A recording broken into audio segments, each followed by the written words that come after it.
طلع البدر علينا بالسنيات الوداع وجب الشكر علينا ما دعا لله. Supaya nanti insya Allah kalau kurang bagus supaya kita robah, umur supaya kita robah. Kalau kita berpedoman tersebut pesimis atau kaku, ya sudah. Kan ada juga orang tanya dalam hatinya, ngapainlah kita membicarakan takdir Pak Ustadz? Rezeki sudah ditentukan Allah, umur sudah ditentukan. Memang betul, tapi tahukah Anda ditentukan berapa? Umur ditentukan berapa, rezeki ditentukan berapa? Tak ada yang tahu. Kalau sudah tahu, nggak ada gunanya kita mengaji, saudara hadirin. Kalau kita tahu semua kita bakal masuk surga, nggak ada gunanya ngaji. Orang nggak ngaji pun sudah masuk surga. Tapi problemnya, ngaji aja pun belum tentu masuk surga, apalagi tak ngaji. Nah ini dia, saudara hadirin. Jangan pikir kalau orang udah rajin sholat masuk surga, belum tentu. Banyak orang rajin sholat, tetap masuk neraka. Apalagi tak sholat, mau masuk kemana coba?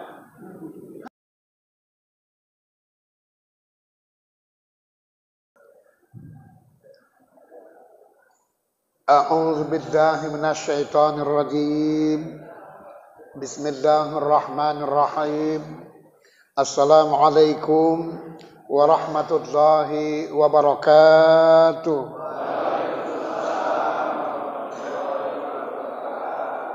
Alhamdulillahi rabbil alamin. Mari sama-sama kita ucapkan kehadiran Allah Subhanahu wa ta'ala sebagai tanda rasa syukur dan terima kasih kita atas rahmat dan izinnya kembali kita dapat berkumpul di tempat yang mulia ini. Sebagaimana biasa melanjutkan kajian kita pada bulan yang lalu. Semoga apa yang kita buat hari ini mendapat ridha dari Allah Subhanahu wa ta'ala. Salawat beriring salam mari kita sampaikan pula pada junjungan kita Nabi besar Muhammad Rasulullah sallallahu alaihi wasallam beserta untuk seluruh keluarganya dan juga para sahabat-sahabatnya sekalian. Mudah-mudahan kita yang hadir pada pagi hari ini beserta kedua orang tua kita, insyaallah semoga kelak memperoleh syafaat di kemudian hari. Para alim ulama, habaib, ustadz dan ustazah yang sama-sama kita muliakan dan kita banggakan. Bapak Kepala Desa beserta jajarannya yang sama-sama kita hormati. Badan Kenaziran Masjid Baitur Rahman beserta jajarannya juga yang sama-sama kita hormati. Tim YouTuber dan juga Satgas yang alhamdulillah tidak henti-hentinya untuk mempromosikan kita di dunia maya. Semoga kiranya amal jariahnya tetap dilimpahkan Allah Subhanahu wa ta'ala. Yang tidak kalah pentingnya juga ibu-ibu yang hadir yang kita banggakan. Mudah-mudahan saudara hadirin menjadi motivasi buat ibu-ibu yang lain supaya insya Allah tiap kajian subuh supaya dapat bisa hadir. Hadirin yang berbahagia, pada bulan yang lalu kajian kita masih dalam memahami qada dan qadar. Tujuan kita buat Bapak Ibu pengajian ini atau forum komunikasi silaturahmi masjid dan mushola, yang pertama kan menciptakan silaturahmi yang indah supaya saling ingat mengingatkan. Yang kedua saudara hadirin memberikan pencerahan. Yang ketiga awas gagal paham. Itulah sebabnya kajian saya buat ini bersambung. Jadi andai kata di antara bapak dan ibu ada yang tidak hadir, gagal paham memahaminya, tanya langsung. Kalau kurang puas datang ke rumah saya saudara hadirin. Sebab Ali pernah menyampaikan, Ali karamallahu wajhah, andai kata aku ceritakan yang aku tahu, maka orang akan memotong leherku. Karena apa? Belum masuk di akal orang, saudara hadirin. Sama peristiwa Isra dan Mi'raj, Bapak Ibu. Itu kalau ditanya peristiwa Isra dan Mi'raj melalui akal, otak, bisa pecah pembuluh darah otak kita. Kenapa? Tidak mampu memikirkan dahsyatnya peristiwa Isra dan Mi'raj, saudara hadirin. Sebab dalam tempo yang sekejap mampu menembus dimensi 4 alam, saudara hadirin. Masjidil Haram ilal Masjidil Aqsa, alam yang pertama, alam fisika atau alam dunia, saudara hadirin. Masjidil Aqsa naik ke langit pertama, kedua, ketiga, dan ketujuh, Sidratul Muntaha, alam malakut, saudara hadirin. Dari Sidratul Muntaha naik ke Mustawa dan juga langsung ke Arash, alam yang ketiga, alam Jabarut, saudara hadirin. Dari Arash naik lagi ke singgasana Maha Suci Allah, kita umpamakan. Berhadapan-hadapan dengan Allah, alam lahut, saudara hadirin. Tidak akan mungkin mampu dicerna oleh pikiran. Tidak akan mungkin mampu tersebut dipikirkan oleh akal manusia. Bisa pecah pembuluh darahnya, saudara hadirin. Tapi kalau iman, memang iya menambah keimanan, saudara hadirin. Mana tahu ada yang saya sampaikan, Bapak belum sampai kajiannya ke sana, jangan ngoceh di luar. Tanya saya langsung, saudara hadirin. Boleh nanti uji coba, saudara hadirin. Kajian yang saya sampaikan, tanya ustadz lain, saudara hadirin. Belum saya sampaikan sepenuhnya, saudara hadirin ya. Jadi tujuan saya memang kita ini memberikan pencerahan. Ya. Itulah maka saya buat kajian itu bersambung, saudara hadirin. Supaya memang bertambah. Jadi kalau istilah bahasa saya, banyak orang mengaji tapi jarang yang berujung ceritanya. Rata-rata terujung dia, saudara hadirin. Ya. Dia harus seperti simpulnya. Ya, tali dari sana, dari sana, dari sana. Di mana simpulnya? Itulah kaji itu, saudara hadirin. Ya. Jadi kalau istilah makanan, minum, ini kan intermiso. Kalau ada alhamdulillah, enggak ada juga alhamdulillah. Yang merepet bukan saya, bapak ibunya yang merepet. Kalau saya setiap datang tetap saya sudah sarapan. Minum susu dain, susu kambing lagi, saudara hadirin. Tetap. Dan saya tetap saya usahakan setiap dimanapun memberikan tausiah, saya usahakan datang sebagai imamnya, saudara hadirin. Karena memang itu yang terbaik. Ya. Nah ini mari kita coba kupas lebih dalam, saudara hadirin. Qada dengan takdir. Hari ini judul ceramah kita, saudara hadirin, cara merubah takdir. Ini kalau bahasanya pasti salah tanggap. Mana mungkin bisa dirubah takdir? Nah, ini dia kan. Sesat kaji ustadz nih.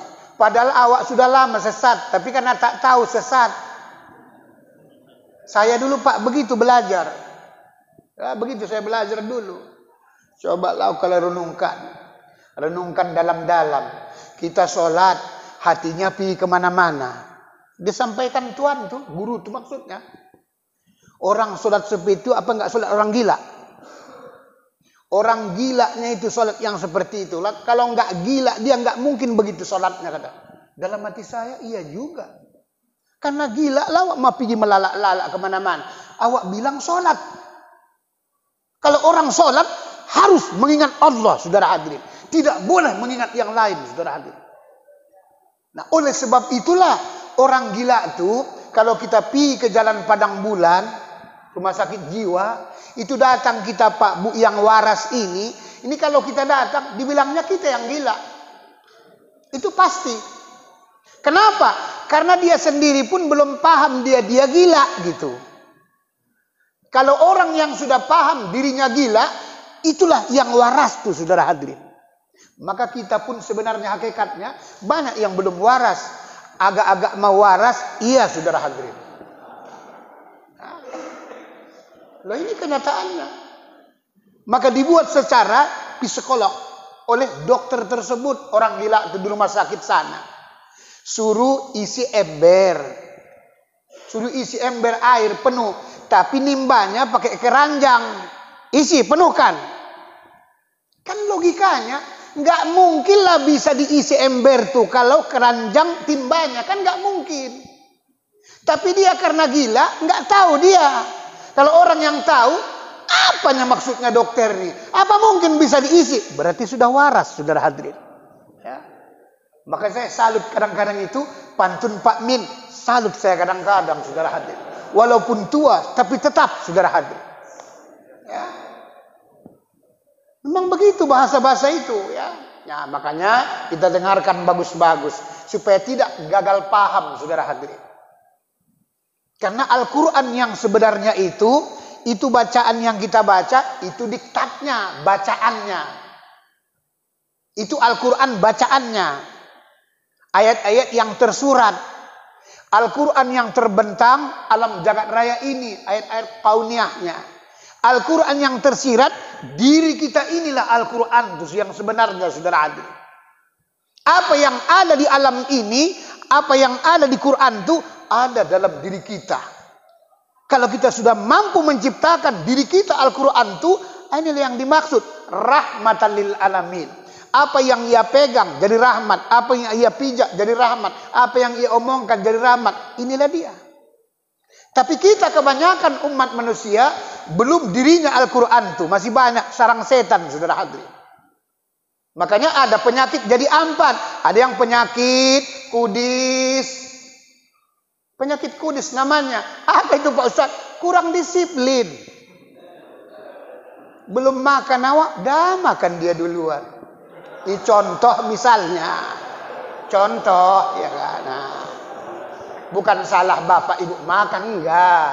Cuman adab tasawuf seperti itu, saudara hadirin. Kami Ustaz, tengok bapak kepala desa pun belum makan. Itulah penyakit kudis namanya, kurang disiplin. Ada yang penyakit kutil. Apa itu Pak Ustaz? Kurang teliti. Apa saja dimakan, penyakitan. Ya.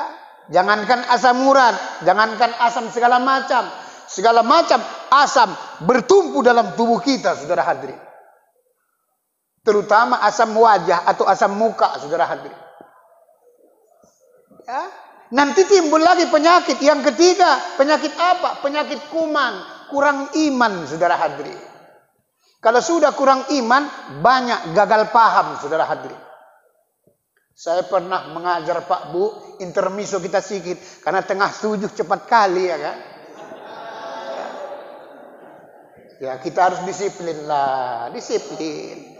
Ya jam 7 tetap kita tutup doa nanti. Kita berikan tanya jawab. Jangan menyalahi aturan undang-undang. Nanti marah panitia, kurang bagus juga. Ya. Pernah saya mengajar saudara ini, ya gini, kuliah subuh.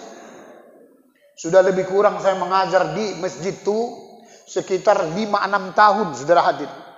Sudah tinggi kajiannya memang. Orangnya pun tidak terlalu banyak. Saya sampaikan Pak, nama Tuhan yang ke-100 lengkap dengan dalilnya. Cuman yang satu orang di antara murid itu yang banyak, seperti kita ini, ada yang pernah baru masuk dia, baru ikut. Agak ngantuk pula, saudara hadirin. Ya. Agak ngantuk pula dia tersebut. Jadi pada saat saya sampaikan nama Tuhan yang ke-100, lengkap dengan dalilnya, pendengarannya Tuhan yang ke-100. Ceritalah dia di luar-luar. Gila rasaku pengajian Ustadz tuh ya. Dengar saya tersebut. Kenapa kok gila? Masa kata Ustadz tuh yang ngaji kami kuliah subuh, ada kata Tuhan yang ke-100. Terakhir cerita dia sama saya. Dia nggak kenal sama saya. Ya, Pak Haji, ada apa? Bagaimana menurut Pak Haji? Saya belajar kuliah subuh di masjid ini. Masa kata Ustadz yang ceramah itu ada Tuhan yang ke-100. Bagaimana menurut Pak Haji? Saya bilang, gila itu Ustadznya, gila saya bilang. Hah? Iya ya, iya kurasa pun gila juga itu, katanya juga. Ya. Sepengetahuan saya Pak, kalau Tuhan yang ke-100 tak ada. Tuhan yang kedua aja tak ada. Tapi kalau nama Tuhan yang ke-100 ada. Bapak salah dengar apa enggak? Itulah enggak tahu saya. Kata. Siapa kata ustadznya? Ada lubis-lubisnya. Saya itu ustadznya. Ilah illallah. Kena kawan tuh. Ini karena gagal paham. Ya, gagal paham, saudara hadirin. Ya. Padahal tidak semua orang dapat seperti itu, saudara hadirin. Belajar nanti bapak kemanapun, tidak semua transparan membuka akad. Tidak semua. Semua orang berani, saudara hadirin. Ya. Itulah sebabnya, kalau kita amalkan agama ini dengan benar, saya bilang, memang ketenangan batin dapat. Miskin tidak akan mungkin, saudara hadirin. Tidak akan mungkin. Memang tidak kelewat kaya. Ya sedang-sedanglah. Orang punya, kita punya. Orang punya istri, kita juga punya. Orang 2-3, kita minimal 1 pun jadi. Orang punya mobil 2-3, kita 1 pun jadi. Orang punya rumah sewa 2-3, kita 1 pun jadi. Kan ini dia. Bukan tanggung-tanggung. Inilah tujuan saya. Makanya kita coba berikan pemahaman, saudara hadirin. Supaya dengan ilmu agama tersebut mampu ia berubah. Kepada yang awal kita balik. Berubah pola pikirnya. Berubah daya zikirnya. Berubah gaya hidupnya. Berubah keadaan hidupnya, saudara hadirin. Kalau sudah berubah kita Pak. Pola pikir berubah. Daya zikir berubah. Gaya hidup berubah. Keadaan hidup berubah. Udah enak hidup ini. Udah enak hidup ini. Apa saja diajak untuk yang baik, tak akan pernah nolak, saudara hadirin. Ya, tak akan pernah nolak. Nah ini salah satu tujuannya, saudara hadirin. Ya. Minum kita dulu Pak ya. Aku tengok agak tegang sedikit. Minum Pak ya kan. Bismillahirrahmanirrahim. Ya. Alhamdulillahirrabbilalamin. Kami Ustadz ini kan ngaji itu kan begitunya Pak. 15 menit mukaddimah, 15 menit kajinya, 15 menit ketawanya, nanti 15 menit tanya jawab, tutup, udah. Ya iya begitu ya sebenarnya kan. Ngapain terlalu panjang-panjang kali pun ya. Ya. Orang ngaji itu masuk kanan keluar telinga kiri, itu yang bagus tuh. Ya, kan itu yang bagus. Bekas-bekasnya kan ada. Nah, kodo dengan qadar. Kodo artinya ketetapan Allah yang bisa berubah-ubah, belum tetap. Qadar ketentuan Allah yang sudah terjadi. Itulah sebabnya ada cara merubah takdir atau 3 cara merubah takdir. Supaya nanti insya Allah kalau kurang bagus supaya kita robah. Umur supaya kita robah. Kalau kita berpedoman tersebut pesimis atau kaku, ya sudah. Kan ada juga orang tanya dalam hatinya, ngapainlah kita membicarakan takdir Pak Ustadz? Rezeki sudah ditentukan Allah, umur sudah ditentukan. Memang betul, tapi tahukah Anda ditentukan berapa? Umur ditentukan berapa, rezeki ditentukan berapa? Tak ada yang tahu. Kalau sudah tahu, nggak ada gunanya kita mengaji, saudara hadirin. Kalau kita tahu semua kita bakal masuk surga, nggak ada gunanya ngaji. Orang nggak ngaji pun sudah masuk surga. Tapi problemnya, ngaji aja pun belum tentu masuk surga. Apalagi tak ngaji. Nah ini dia saudara hadirin. Jangan pikir kalau orang udah rajin sholat masuk surga. Belum tentu. Banyak orang rajin sholat, tetap masuk neraka. Apalagi tak sholat, mau masuk kemana coba? Hah? Ya, sedangkan tempat kan cuma 2. Ini akhir zaman loh. Itu saya lihat sekarang Padang Arafah, Pak, tim YouTuber itu kan baru pulang kan. Itu Padang Arafah Pak sekarang sudah penuh dengan rumput saudara hadirin. Seumur-umur hidup tidak pernah tumbuh saudara hadirin. Jabal Rahmah, pertemuan Nabi Adam dengan Siti Hawa, itu sekarang dipagar. Sudah ada rumput di atas. Baru banyak orang berdoa pula ke tempat Nabi Adam tuh. Banyak yang syirik saudara hadirin. Ngeri sekarang ini. Mana pernah sejarahnya gunung batu, tanah tandus tersebut ada rumput. Berarti tidak akan lama lagi kiamat saudara hadirin. Ya. Air pun sudah banyak di sana, saudara hadirin. Inilah gunanya sebelum habis umur kita, kalau ada takdir kita yang tak bagus, supaya kita robah. Jadi qada artinya ketetapan Allah yang masih bisa berubah. Qadar ketetapan Allah yang tidak bisa berubah-ubah. Makanya takdir itu ada 3 macam. Takdir yang pertama namanya takdir azali. Takdir rahasia dalam ilmu Allah subhanahu wa ta'ala. Ini tidak bisa berubah-ubah sesuai dengan kudrat iradat ketentuan Allah subhanahu wa ta'ala. Dan ini Pak Bu tidak boleh dipikir-pikirkan, tidak boleh. Cukup diimani dan diyakini. Apapun yang terjadi di alam permukaan bumi ini, mau baik dan buruk, semua takdir Allah subhanahu wa ta'ala. Bapak ibu kemari datang karena takdir Allah. Ibu dapat sarapan karena takdir Allah. Ibu duduknya di sini, itu karena takdir Allah. Supaya kita paham. Jadi takdir azali itu Bapak Ibu cukup dalam keyakinan. Dalam keyakinan. Dalam prakteknya tidak boleh. Harus usaha, ikhtiar, dan doa. Itulah sebabnya bulan lalu saya sampaikan, ada orang kerjanya berdoa saja, tapi tak mau usaha. Ini sama dengan pekerjaannya bohong. Tidak mungkin turun duit dari langit, saudara hadirin. Berdoa saja kerjanya, tapi tak mau usaha. Ada yang sebaliknya, berusaha saja, belum sholat subuh sudah pergi, saudara hadirin, tapi tak pernah berdoa. Ini orang sombong, saudara hadirin. Kenapa? Merasa kekuatannya dapat ia semua yang dibuat, saudara hadirin. Ini bisa aku dapat, ini bisa karena usahaku. Sombong dia, saudara hadirin. Ada yang ketiga, lebih parah. Usaha pun tidak, doa pun tidak. Sama dengan orang pesong, saudara hadirin. Mohon maaf kalau ada yang pesong ya, mohon maaf. Jadi kalau gitu yang bagus yang mana? Yang keempat. Usaha sekuat tenaga, wajahidu fi sabilillah, berjuang dengan sungguh-sungguh, berdoa dengan khusyuk, la'allakum tuflihun, insyaallah akan sukses, akan menang, akan bahagia. Nah ini dia. Inilah gunanya saya ajari bapak-bapak, ibu-ibu cara berpikirnya itu supaya bisa naik ke atas dia, saudara hadirin.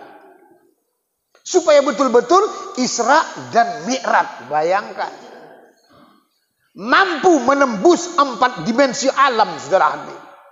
Alam fisika, alam dunia, alam malakut, alam malaikat, alam jabarut. Malaikat tak bisa ikut lagi, saudara hadirin. Kan pada saat Isra itu kan disampaikan. Kata Nabi Muhammad sama malaikat Jibril, bro, ayo lanjut berjalan. Aku nggak bisa lagi. Kenapa? Terbakar.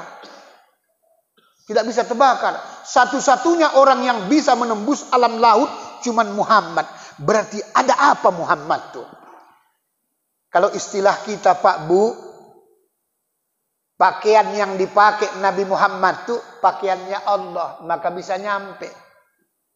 Itulah sebabnya kapan-kapan kemarin tuh pernah saya sampaikan, beda Muhammad, beda Nabi Muhammad, beda Nur Muhammad, beda Muhammad Yazid Mufti Lubis. Walaupun serupa tapi tak sama, saudara hadirin. Ya. Problemnya, mampukah kita menciptakan diri kita seolah-olah Muhammad itu? Astagfirullahaladzim, merinding saya. Ini problemnya. Supaya apa? Kun kata kita, payakun kata Allah tuh, saudara hadirin. Apa yang azam dalam diri kita tersebut akan terjadi dia, saudara hadirin. Inilah gunanya mengaji itu. Supaya jangan kaku pemikiran tuh, saudara hadirin. Ya. Jadi sholat yang kita buat itu Pak Bu selama ini, itu kan masih sholat jalan-jalan. Masih sholat jalan-jalan. Kalau istilah bahasa kasarnya, masih sholat orang gila. Cuman bukan gila akalnya. Gila hatinya mau melala aja. Kalau kita jujur, manalah pantas. Tidak wajarlah awak di masjid waktu sholat. Masa pergi ke Danau Toba? Kan malu, saudara hadirin. Sementara yang nengok ada kiri kanan malaikat raqib dan atid. Lebih parah lagi, awak sholat di Baitur Rahman, masa hatinya pergi nengok-nengok mantan-mantan yang lalu, saudara hadirin. Aduh, kacau kali malu kali ya. Nanti akan ditunjukkan Tuhan loh. Ya. Nah ini takdir azali. Takdir yang kedua, takdir yang ada di Lauhil Mahfuz, papan tulis yang terpelihara. Semua kita Pak Bu ada catatannya sana, Sidratul Muntaha. Makanya waktu camping tour jalan-jalan baginda Rasulullah Muhammad kan nampak dia. Kita pun nanti kalau betul-betul dekat dengan Allah, nanti sekali-sekali diisra mi'rajkan, dibawa jalan-jalan ke alam lain, saudara hadirin. Ada yang ke alam barzah, jalan-jalan, ada. Biasanya melalui mimpi. Ada ke alam tersebut, ya, ruang angkasa di luar dunia ini, ada yang seperti itu. Saya bisa cerita karena sudah saya alami. Maka saya bisa cerita, saudara Adil. Ya. Tengoklah Bilal bin Rabah, amalannya nggak pernah tinggal, dengan keyakinan tulus ikhlasnya, cuman sholat sunat wuduknya tiap habis ngambil air wuduk. Bayangkan. Satu ketika dipanggil oleh baginda Rasulullah, Bilal, naam ya Rasulullah, adik apa? Sini dulu. Apa ya Rasulullah? Ku tengok kau lain kali. Maya kelih, ada apa ya Rasulullah? Lain apanya? Apa sebenarnya amalanmu yang hebat, yang spesifik? Kagak ada ya Rasulullah yang hebat, yang spesifik, tak ada. Kenapa rupanya, kata Bilal bin Rabah? Ku tengok, ku lihat, itu terompamu, sandalmu sudah sebelah di sorga, saudara hadir. Bukan tanggung. Awak takutnya bukan sandal awak, kaki udah sebelah di neraka. Nah ini yang takut ini. Kok gitu Pak Ustaz? Pemain, halah. Sudahlah. Ini masalahnya, pemain, ya kan? Sandalmu sudah sebelah di sorga. Hah? Kaget Bilal bin Rabah. Kan azan subuh tuh Pak Bu, itu kan Bilal yang punya ulah itu. Makanya ada as-salatu khairum minan naum. Dulu mana ada itu? Satu ketika Rasulullah dikira Bilal tuh ketiduran. Nabi itu nggak pernah ketiduran. Cuman dibuat Allah supaya jadi hukum. Ya. Tempat makam Rasulullah, Abu Bakar, Umar, kalau bapak kemarin baru pulang dari sana, itulah rumah baginda Rasulullah. Pas depannya tersebut, itulah tempat sahabat-sahabat menghafal-hafal hadis Al-Quran. Tempat tahajud. Mimbarnya tersebut, itulah yang namanya masjid tuh. Satu ketika waktu subuh, tak keluar-keluar Nabi dari rumahnya. Sambil azan, sambil nengok-nengok. Allahu Akbar. Bereng-bereng kalau istilah kita. Nyagaknya ketiduran. Sampai sudah hayya 'alas shalah, enggak juga keluar. Hayya 'alal falah. Takut Bilal bin Rabah ketiduran baginda Rasulullah Muhammad. Hayya 'alal falah 2 kali, enggak juga keluar. Maya kelih ni jangku enggak keluar-keluar. Apa tersebut? Kesiangan, kira-kira begitu saudara hadirin. Ditambahlah oleh Bilal bin Rabah, salatu khairum minan naum, lebih baik salat daripada tidur. Keluar Nabi sambil senyum, sadaqta wahai Bilal, benar engkau wahai Bilal. Dikira Nabi, dikira Bilal ketiduran. Nah, itu maka sampai sekarang pun dibuat seperti itu. Ya, Nabi bukan ketiduran, orang sekarang banyak kali ketiduran, saudara hadirin. Maka ulama menyunatkan, disunatkan oleh ulama 15 menit paling tidak pakai bacakan Quran tuh. Supaya apa? Orang siap-siap. Itu tujuannya. Datang kawan nggak boleh pakai toa. Pakai toa aja tersebut kesiangan. Hah? Apalagi yang pandai balas pantun. Salatu khairum minan naum. Kata Bilal. Berbalas pantun kawan tuh dari rumah. Minan naum as-salat. Oh, sudahlah. Kawan pula sebelah pula. Wah, sudahlah. Merungkel kayak terang giling, saudara hadirin. Ya. Inilah perlunya mau kita robah. 5 menit lagi, saudara. Awak ngeri-ngeri mau ceramah, ya kan? Ya tinggal waktu mau habis, gimana mau dibuat, ya kan? Ya, terpaksa tambahlah, ya kan? Ya, lembur kita. Baitur Rahman ini luar biasa, saudara hadirin. Megahnya juga luar biasa. Nggak sembarangan bisa bangun gini kalau nggak kompak, saudara hadirin. Kan kekompakan itu, saudara hadirin. Ya. Nah, ini arti yang namanya tersebut, ya, takdir yang ada di Lauhil Mahfuz, papan tulis yang terpelihara. Bulan-bulan yang lalu, ini yang disampaikan tuh. Ada yang 100 hari lagi kalau sudah meninggal udah dihapus di sana dia. Ada yang 60 hari lagi, ada yang 40 hari lagi, tergantung tingkat-tingkatannya. Ada yang 7 hari lagi, ada yang 3 hari lagi. Orang-orang yang ada di dunia ini diberikan Allah tanda-tanda, orang-orang tertentu. Tanda bukan kepastian. Karena seluruh apa saja yang terjadi sebenarnya sudah ada dalam tandanya dalam diri kita. Cuman tidak semua orang bisa membacanya, ikra'nya, saudara hadirin. Orang ini Al-Quran.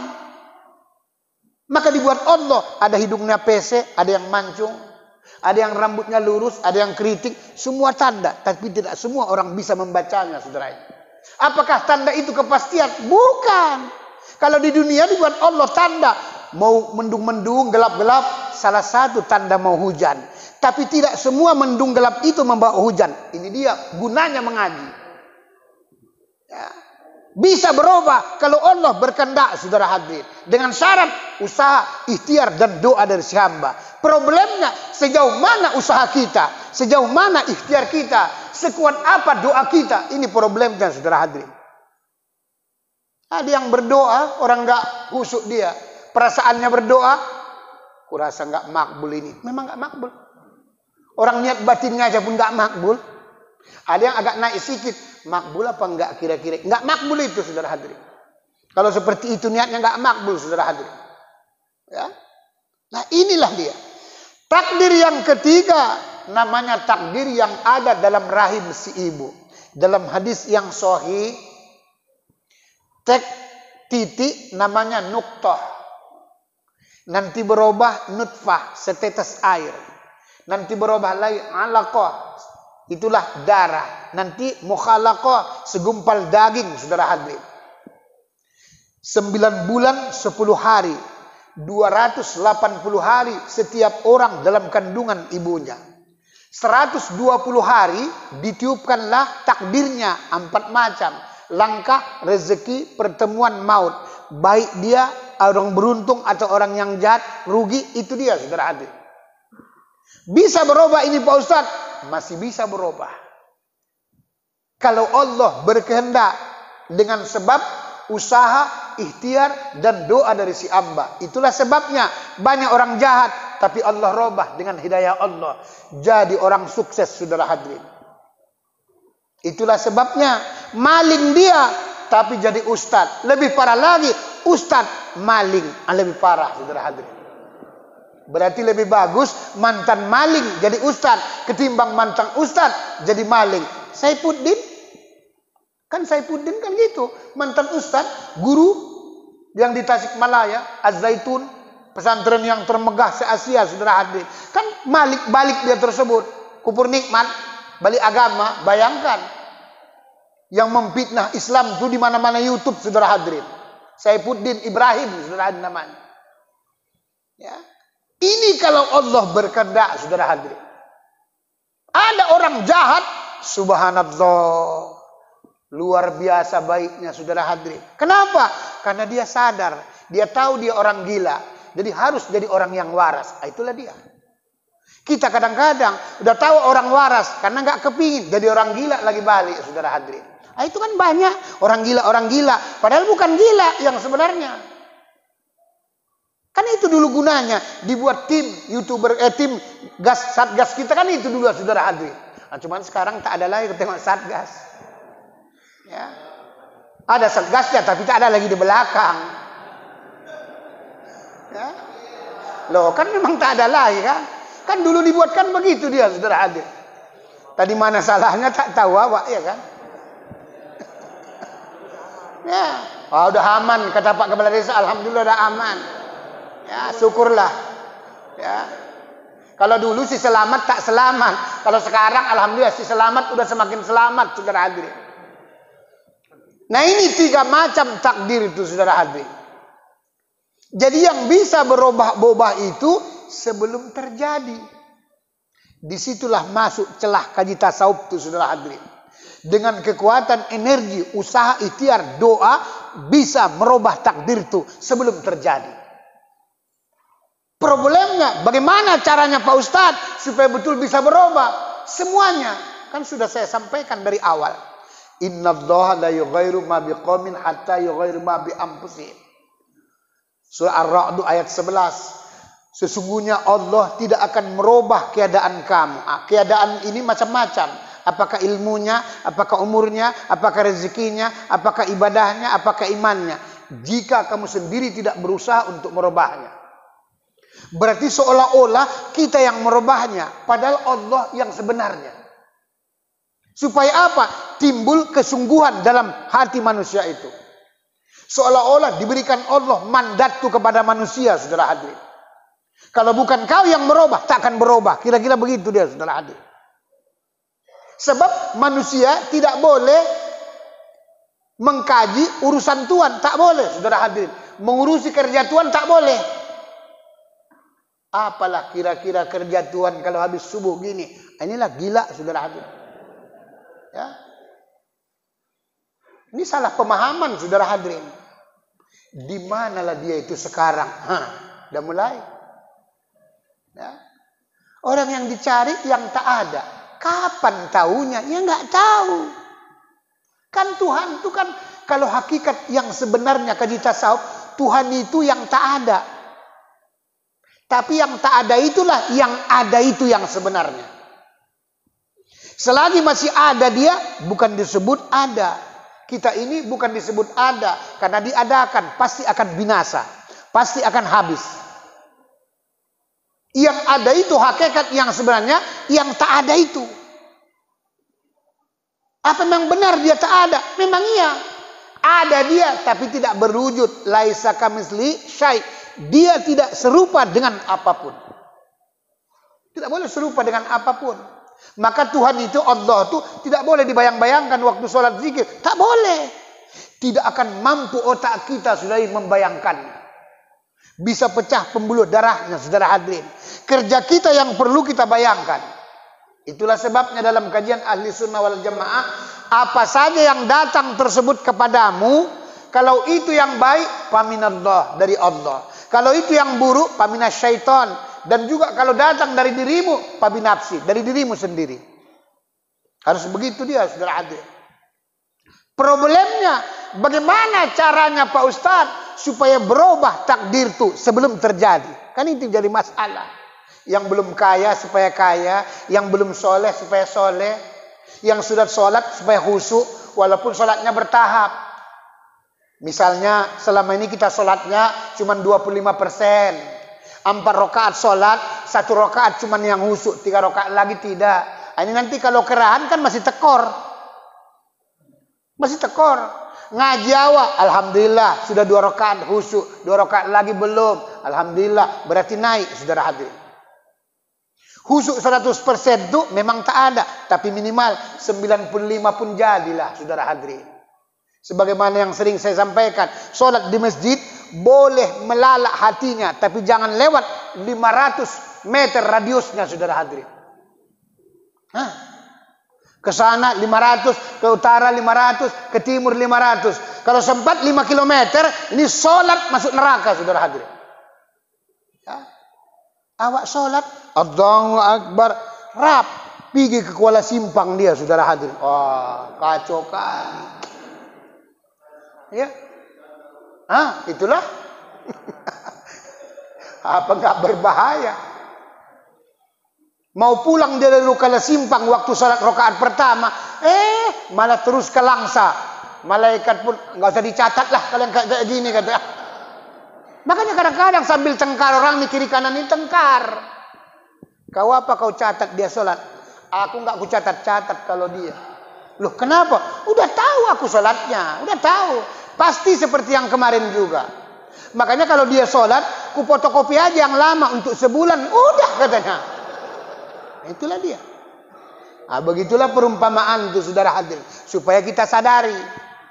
Nah, nanti satu ketika saya bilang, saya jelaskan, dimakomkan supaya mudah khusyuk.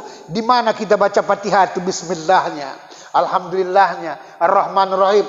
Di mana saudara hadir? Siapa bilang tak ada khusyuk? Ada khusyuk tuh. Kalau enggak mungkin ada dalam Al-Qur'an tuh.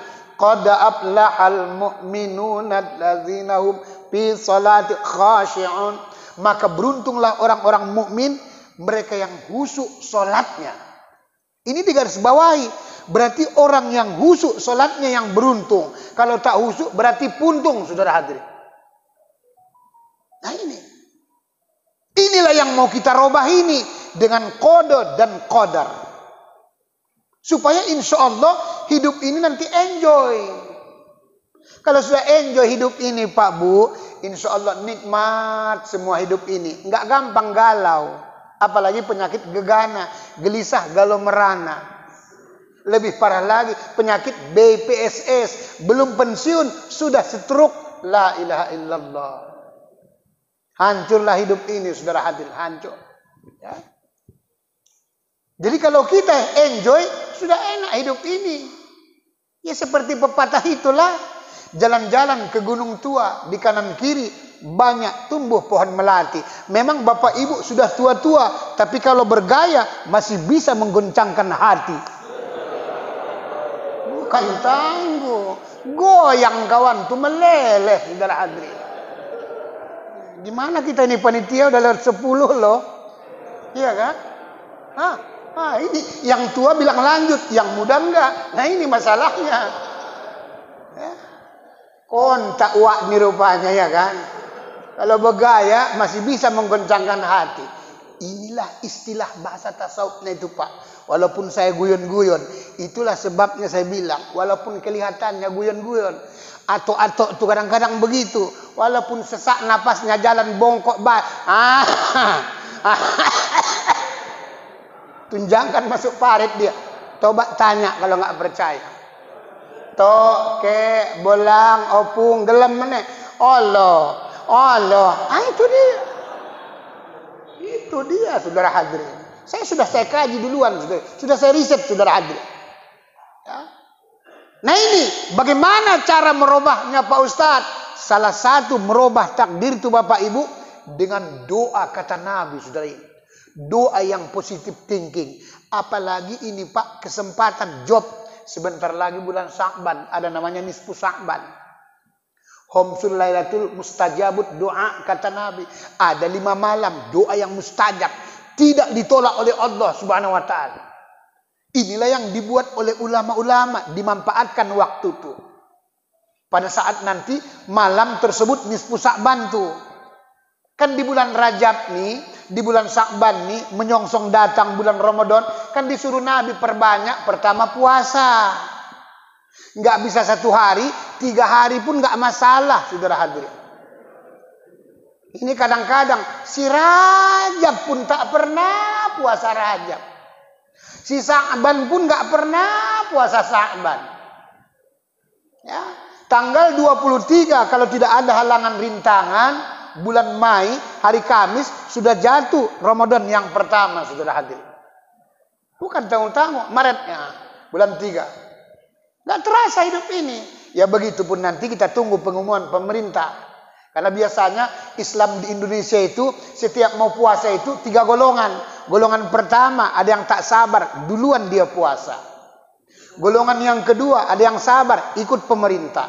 Golongan yang ketiga, ada yang kelewat sabar, tak puasa-puasa sampai royo, saudara hadirin. Itu pasti, saudara hadirin. Itu pasti. Ya, pasti. Nah ini Bapak Ibu, saudara hadirin. Inilah sebabnya, maka dibuat ulama amalan khusus. Malam nisfu Sya'ban tuh. Malam 13 bulan Arab, 13, 14, puasa 3 hari itu. Kapan itu Pak Ustadz? Kalau nggak silap, itu Senin tanggal 5, 6, 7. Kalau nggak silap, saudara hadirin. Tanggal 13 tuh. Antara maghrib dengan isya itu, maka dibuatlah oleh ulama amalan khusus, saudara hadirin. Tujuannya salah satu merubah takdir Allah tuh. Dibacalah Yasin 3 kali. Kalau yang bagus itu sebenarnya siap sholat sunat ba'da maghrib, sholat sunat hajat 2 rakaat. Istilahnya, kalau istilah kita kerja, disinilah job penerimaan kerjaan sudah kepada Allah. Nanti ditetapkan Allah, kata Nabi, pada saat malam Lailatul Qadar. Istilah kita melamar, nanti ditetapkan siapa yang diterima malam Lailatul Qadar, saudara. Nah, itu maka dibuat ulama untuk merubah takdir tersebut tadi. Baca Yasin yang pertama, barulah tersebut berdoa. Minta supaya rezeki melimpah ruah halalan thayyibah. Begitu doanya. Jangan minta rezeki terserah mau berapa. Sudahlah. Kalau terserah itu ya itulah. Kalau nggak genjer, kangkung, terong, ya itulah. Itulah dia kan. Alhamdulillah. Minta rezeki melimpah ruah dengan berkah halalan thayyibah. Soal dapat atau tidak bukan urusan kita. Tapi permintaan harus positive thinking, saudara hadirin. Ya.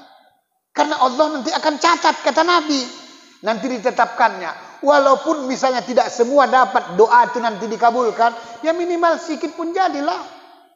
Dapat rezeki, orang melimpah ruah, ya orang dapat 100 M, kita 10 M pun jadilah. Ya kan kalau sudah ada 10 M, kan sudah bisa mencalonkan dewan, kan sudah bisa. Ya kalau memang tak berduit, memang nggak bisa lah pula. Ya ustadz-ustadz kita banyak ini, kan ustadz-ustadz masuk dewan itu kan alhamdulillah lebih bagus. Supaya apa? Visi misinya sama ke depan, saudara hadirin. Ini yang ngeri awak masuk anggota dewan. Yang itu yang banyak duitnya, toke-togel, toke kiu-kiu, ini yang bahaya. Ini yang bahaya awak. Baru nanti jadi dewan, bikin kebijakan 2332, 2332. Apa nggak kacau kita? Ular monyet, ular hafal juga pemain.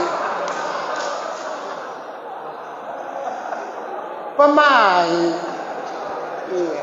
Saya belajar Pak Haji dari ustadz-ustadz ini, belajar saya.